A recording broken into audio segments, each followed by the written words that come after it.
మనం ఒక ట్యూబ్ కి టైర్ కి గతంలో ఫ్రంట్ ట్యూబ్లెస్ వచ్చినాయి, గతంలో పంచర్ వేస్తే సైకిల్ కి పంచర్లు ఉంటాయి చూసారా, ఆ టైంలో అక్కడక్కడ పంచర్లు పడతాయి అనమాట. దానివల్ల మనకి అది మంట, నొప్పి, తర్వాత చురుకు మంటలు అనేవి రావడం జరుగుతుంది. అది వైటమిన్ డి డెఫిషియన్సీ. అయితే డయాబెటిక్ లో కారణం ఏంటి అంటే, డయాబెటిక్ లో షుగర్ అధిక శాతం ఉంటుంది.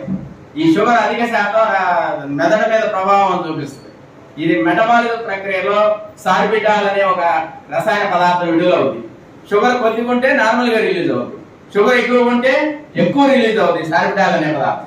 ఆ సార్బిటాల్ ఏం చేస్తుంది అంటే ఈ న్యూరాన్ మీద ఉన్నటువంటి మైలిన్ షీత్ ని డిస్ట్రాయ్ చేస్తుంది. అది ఒక కెమికల్ కాబట్టి దానికి ఒక విష ప్రభావం అవసరం దానికి, కాబట్టి మైలిన్ షీత్ డిస్ట్రాయ్ చేస్తుంది. దానివల్ల అప్పుడు దానికి పంచర్లు పడతా ఉంటాయి. అంటే వైటమిన్ బి డెఫిషియన్సీ వల్ల, మైక్రో న్యూట్రియంట్స్ వల్ల మైలిన్ షీత్ దెబ్బతింటది. ప్లస్ ఈ డయాబెటిక్ పేషెంట్ లో